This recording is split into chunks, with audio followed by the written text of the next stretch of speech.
Imagine waking up tomorrow and it is -30 outside, no heating, no warm clothes in your closet, no grocery store with food ready to buy, no way to order anything, no insulated walls between you and the wind, just you, an open landscape, and a cold that wants to kill you. Now imagine that is not a bad week. That is just winter, every year, for 300,000 years. That was the actual reality for every human being who ever lived before about 200 years ago. Not occasionally, not in extreme circumstances. Every single winter on a planet that was significantly colder than the one you are standing on right now. During the last glacial maximum, roughly 20,000 years ago, average global temperatures were 6 degrees colder than today. 6 degrees sounds manageable. It is not. That is the difference between London being a functioning city and London being buried under a kilometre of solid ice. Winters in the regions where humans actually lived plunged to temperatures that most modern people, with all their gear and technology, would struggle to survive for more than a week. And yet they did survive. Generation after generation, for hundreds of thousands of years, in conditions that would end most modern humans within days. What they figured out, without a single piece of modern technology, is one of the most extraordinary survival stories in the history of our species. To understand how ancient humans survived winter, you first have to understand what winter actually was in the ancient world. The last ice age didn't look like a slightly colder version of today. It looked like a completely different planet. Massive ice sheets covered enormous portions of North America, Europe, and Asia. The sea level was 120 meters lower than it is now, meaning entire landscapes that are currently underwater were dry land that people walked across. Britain was physically connected to continental Europe. Siberia and Alaska were joined by a vast plain called Beringia, which is now under the Pacific Ocean, and this world was full of animals that no longer exist. Woolly mammoths that could weigh 6 tons, cave bears larger than any bear alive today, cave lions bigger than modern African lions, woolly rhinoceroses, Irish elk with antlers spanning nearly 4 meters. These animals were not scenery. They were simultaneously the greatest danger ancient humans faced and the most critical resource keeping them alive through winter. We will come back to that. The humans navigating this world were not primitive, not slow, not lucky. They were extraordinarily capable, deeply organized, and in possession of accumulated knowledge that represented hundreds of thousands of years of figuring out what worked and passing it forward. Here is what they actually did. Start with the obvious one, because it deserves far more credit than it usually receives. Humans have been controlling fire for somewhere between 400,000 and 1 million years. The Wonderwork Cave in South Africa contains evidence of controlled fire use going back roughly 1 million years. By the time the Ice Age winters became a serious survival challenge, fire was not new technology. It was ancient, deeply understood, and absolutely central to everything human society was built on. But here is what most people underestimate about ancient fire. It was not just warmth. Fire was an entire survival system running 15 different functions simultaneously. It cooked food, which matters more than most people realize. Cooked food is dramatically easier to digest than raw food and delivers significantly more usable energy from the same amount of material. The evolutionary biologist Richard Wrangham has argued that cooking is what allowed the human brain to grow as large as it did over evolutionary time. We essentially traded gut tissue for brain tissue because cooking did the digestive work our guts no longer needed to do. Fire made humans smarter. Consider that for a moment. Beyond that, fire kept predators away through the long, dangerous nights. A cave lion weighing 300 kilograms has absolutely no reason to be afraid of a human being. It has every reason to be afraid of fire. Fire hardened wooden spear tips. It provided light during winters where darkness lasted 16 hours a day. It dried wet clothing, the difference in frozen conditions between survival and hypothermia. It heated enclosed spaces to temperatures the human body could actually function in. And critically, the knowledge of how to start fire and maintain it was among the most valuable things any person in the Ice Age could possess. Losing your fire, having it go out in a blizzard with no means of restarting it, was potentially a death sentence, which means the people responsible for maintaining the communal flame may have been among the most important members of early human groups. Not the biggest hunter, not the strongest fighter, the person who kept the fire going. If you think ancient humans simply crawled into any convenient cave and called it home, you are about to be surprised. Caves were used, and they were genuinely excellent. A deep cave maintains a relatively stable internal temperature year-round, typically somewhere between 10 and 13 degrees regardless of what is happening outside. In the middle of a glacial winter, that is not warm, but combined with fire and shared body heat, it is survivable. Cave walls also block wind, which in extreme cold is almost as dangerous as the temperature itself. Wind chill can push an already deadly temperature into lethally dangerous territory within minutes. But caves were not always conveniently located where people needed to be. Resources moved, animals migrated, people followed. And when there was no cave available, ancient humans did not sit in the snow and hope for the best. They built. Archaeological evidence from sites across Europe and Asia shows sophisticated interior arrangements inside used caves, stone-lined fire pits positioned to maximize heat distribution, designated sleeping areas, separate zones for tool making and food preparation. These people were organized. This was not an animal taking refuge in a hole. This was deliberate planned use of space. And then there are the mammoth bone houses. In parts of Eastern Europe and Russia, modern Ukraine, the Czech Republic, the Siberian plains, archaeologists have discovered circular structures built almost entirely from mammoth bones and tusks. The most famous examples come from the site of Mezhrich in Ukraine, dating back roughly 15,000 years. These structures were constructed from hundreds of individual mammoth bones, femurs, shoulder blades, jawbones, vertebrae, carefully interlocked and stacked to form walls. The frames were then covered with animal hides stretched tightly over the structure, creating a windproof, reasonably waterproof living space. Some of these structures required the remains of over 150 individual mammoths. These people were sourcing specific bones for specific structural purposes and transporting them to chosen sites. This is architecture. Prehistoric bone-based architecture, but architecture nonetheless. Inside these structures, evidence of hearths, decorated objects, and food processing confirms these were genuine homes where people lived, cooked, made tools, raised children, and waited out the long northern winters together. Modern humans are, biologically speaking, naked apes. We have almost no body hair compared to other primates. In sub-zero temperatures without insulation, an unclothed human loses body heat faster than they can generate it and dies of hypothermia within hours. The fact that we exist at all is almost entirely because of clothing. Scientists have used a surprisingly clever method to estimate when humans first started wearing clothes, studying the evolutionary divergence between head lice and body lice. Body lice live in fabric and clothing rather than directly on skin. They diverged as a separate species from head lice approximately 170,000 years ago. That is our earliest indication that humans were regularly covering themselves with something.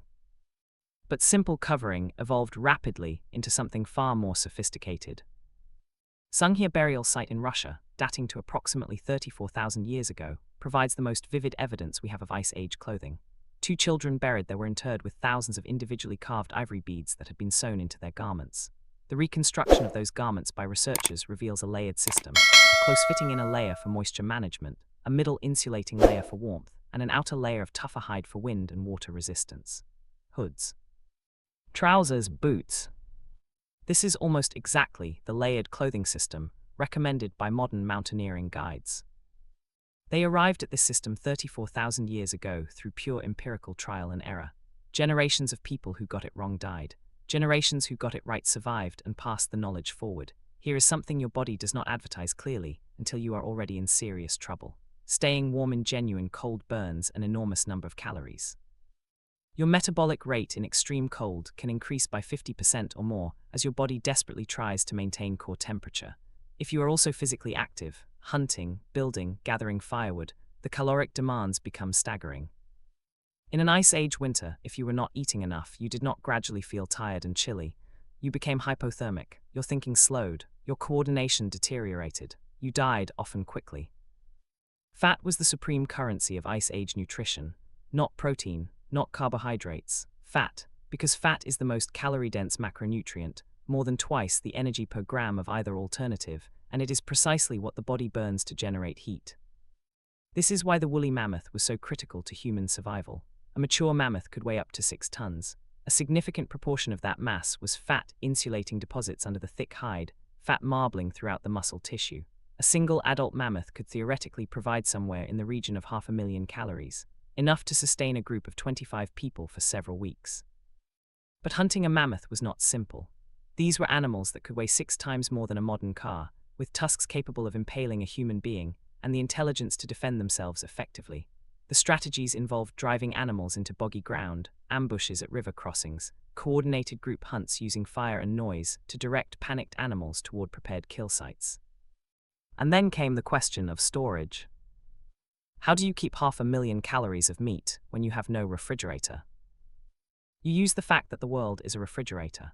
Ancient humans dug food caches directly into the permafrost, the permanently frozen ground that stayed frozen year-round, using the natural deep freeze of the earth itself to store meat for weeks or months.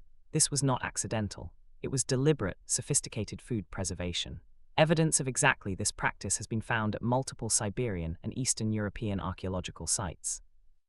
And in what may be the Ice Age equivalent of a modern energy bar, ancient humans appear to have produced something very similar to what we now call pemmican, dried pulverized meat combined with rendered fat, calorie-dense, nutritionally complete, and capable of lasting months without spoiling. The autumn months were not a time of rest. They were a time of frantic organized preparation, hunting at maximum intensity, processing, drying, caching, the entire community working toward one goal: enough stored to survive until spring. Modern culture has a persistent obsession with individual survival, the lone hero, the solo adventurer, the person who makes fire from 2 wet sticks and eats a beetle while everyone watches from a hotel room. Ancient humans were doing the precise opposite, deliberately, intentionally, because they understood that individual survival was impossible. Hunter-gatherer bands typically consisted of 20 to 50 core individuals with broader social networks connecting them to hundreds or thousands of people across a wider territory. In winter, when resources were scarce, travel was dangerous, and the margin for error was essentially zero, you needed specialists. You needed the person who knew how to butcher a large animal to extract maximum caloric yield from every part, including organs, marrow, and fat deposits most people would overlook. You needed the person who knew which plants still had nutritious roots under a meter of snow. You needed the elder who remembered the bad winter 15 years ago, and which valley had still held deer when everywhere else was empty. The old woman who knew every plant in a 100-kilometer radius was not a burden on the group. She was a library, she was irreplaceable. The stories told around the fire through the long dark months were not entertainment. They were education, accumulated survival knowledge of generations packaged into narratives that could be remembered and passed forward. This was knowledge transfer on the most reliable medium available, human memory, kept alive by repetition. Not every ancient human community tried to endure winter in one place. Some of them simply left. Evidence for seasonal migration in prehistoric human populations is widespread and compelling. Reindeer herds migrate hundreds of kilometers between summer and winter ranges. Ancient humans who depended on reindeer went with them. In Europe during the Upper Paleolithic, patterns in the archaeological record suggest many groups spent summers in upland areas and moved to sheltered river valleys during winter. River valleys provided natural protection from the worst winds. Valley bottoms accumulated game animals that similarly sought lower ground, meaning humans and prey were converging at the same time in the same place. But what makes these migration patterns remarkable is that they were clearly not improvised. Analysis of stone tools from various sites shows specific types of rock being transporting hundreds of kilometers. These people were moving regularly between known locations along established routes, carrying materials from one place to another because they knew exactly where they were going and planned to return. They had mental maps spanning hundreds of kilometers. They knew the routes, the seasonal patterns, the journey lengths. This was not wandering. This was strategic annual movement based on accumulated generational knowledge of a vast and intimately understood landscape. So here is the full picture of how ancient humans survived winter.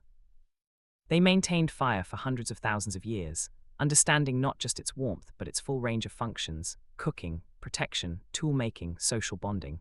They built sophisticated shelters from whatever the landscape provided, including in some cases the bones of the largest animals on Earth. They developed layered clothing systems 34,000 years ago that modern survival experts arrived at independently through research. They organized entire communities around the logistics of winter food storage, preparing months in advance with a systematic discipline that most modern organizations would struggle to match. They moved when staying was going to kill them, following animals across landscapes. They understood better than most people today understand their own neighborhood. And they kept each other alive through the long dark months with the accumulated knowledge of everyone who had survived the winters before them. These were not people barely hanging on. They were not people getting lucky. They were extraordinarily capable human beings running an incredibly sophisticated collective survival operation under conditions that would overwhelm most modern people within days. They did all of this without a single piece of modern technology, without written instructions, without anything except intelligence, community, and the accumulated knowledge of every generation that had come before them. The cave paintings at Lascaux and Altamira are still there, painted 30,000 years ago by people who had just survived another winter and were preparing for the next one. Still there, waiting for us to look at them and realize that the gap between us and them is not nearly as large as we like to think. We traded everything they knew for central heating and supermarkets, and the ability to order soup from our phones at midnight. Which is, on balance, a completely reasonable trade. But it is worth knowing what we traded away.